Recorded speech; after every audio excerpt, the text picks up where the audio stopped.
Right now at 4:30, we're seeing chilling new video showing the final moments of Cuban rapper Taiger. Taiger was found with a gunshot wound to the head in the back of an SUV near Jackson Memorial Hospital.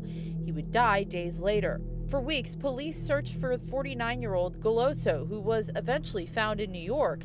We were there when he was walked into jail, asking him in Spanish if he killed Taiger. Damien, tú mataste el Tiger.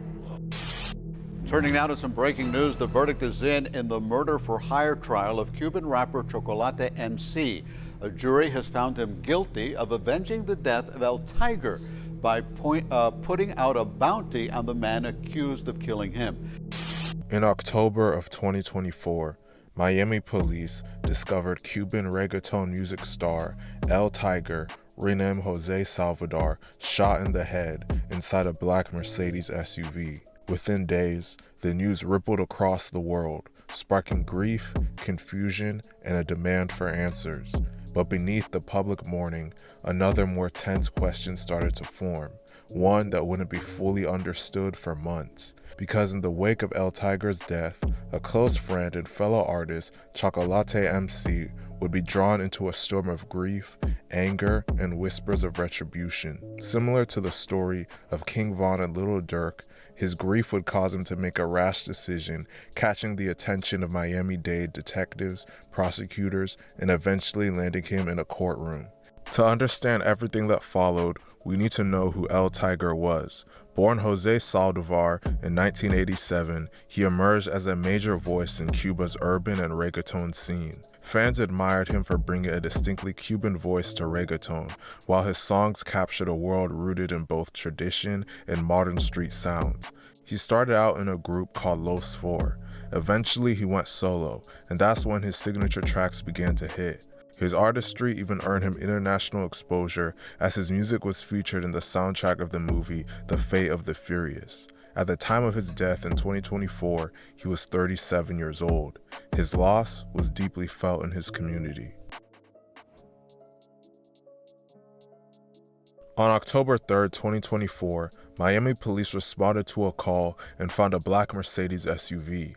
Inside was Taiger, barely alive, suffering from a gunshot wound to the head. Immediately, investigators noticed something unusual. They later said they didn't believe the shooting happened there. Evidence suggested the SUV wasn't the crime scene. It was where his body was placed afterward. He was rushed to Jackson Memorial Hospital, where surgeons performed emergency procedures. Outside, fans gathered. Fellow artists shared tributes on social media. The Cuban community in Miami braced for updates. For days, he remained on life support. On October 10th, those updates stopped. Taiger was officially pronounced dead from his injuries. Authorities classified the case as a homicide, and an autopsy confirmed the single gunshot to the head. As detectives followed leads, one name emerged: Damien Valdez Galasso. Over the following weeks, he was identified as a suspect and eventually charged, including counts of first-degree murder. A community mourned, but for those closest to Taiger, the grief was only beginning. Among the people hit hardest by the news was Chocolate MC, renamed Josvanis Hernandez. He's one of the most recognizable figures in Cuban urban music. He'd known Taiger since their teenage years, and for anyone who followed them, the friendship was no secret.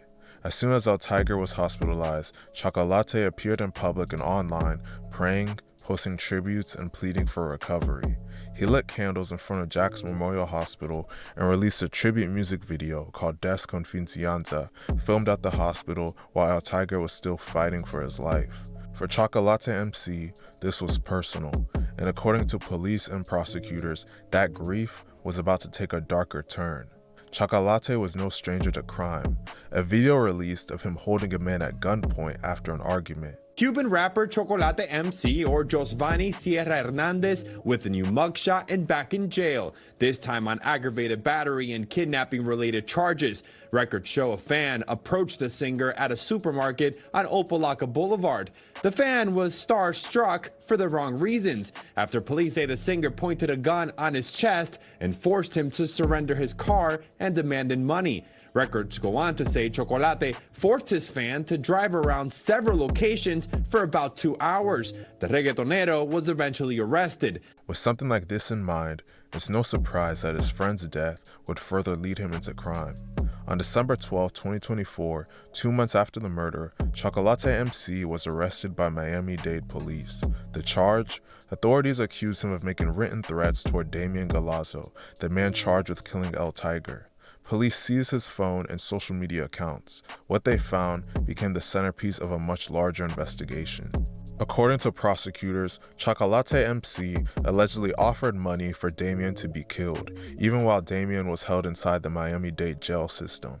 They said Chocolate posted an Instagram story offering $20,000 and a year of commissary to anyone who would carry out the attack. Later, he allegedly posted a mugshot of Damian with the number 100K on it, implying the offer had grown to $100,000. The prosecution also presented audio they said captured Chocolate speaking to inmates inside the jail system, promising payment if they carried out the hit behind bars. One video, shown to jurors, was described as especially direct. In it, prosecutors claimed he said he had the money, $100,000, and wanted Damian taken out, even in prison. They also pointed to a song he released around that time titled Pinchalo, which translates loosely to stab him. Prosecutors argued the lyrics weren't metaphorical artistry, but evidence of intent. His case went before a judge in Miami-Dade County.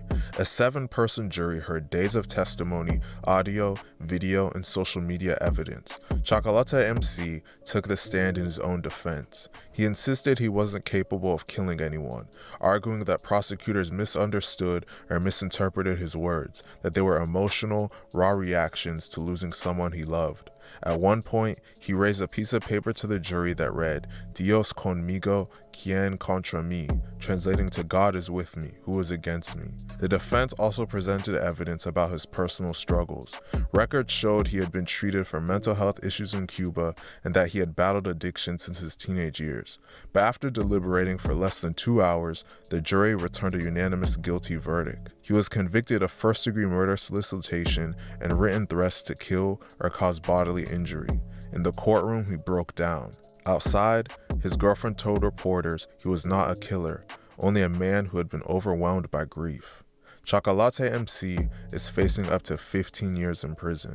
Do you guys think his actions are justified? Do you think a failed attempt to avenge a loved one should be given more leeway by police? Let me know what you guys think in the comment section, and please be sure to like and subscribe. Thank you for watching.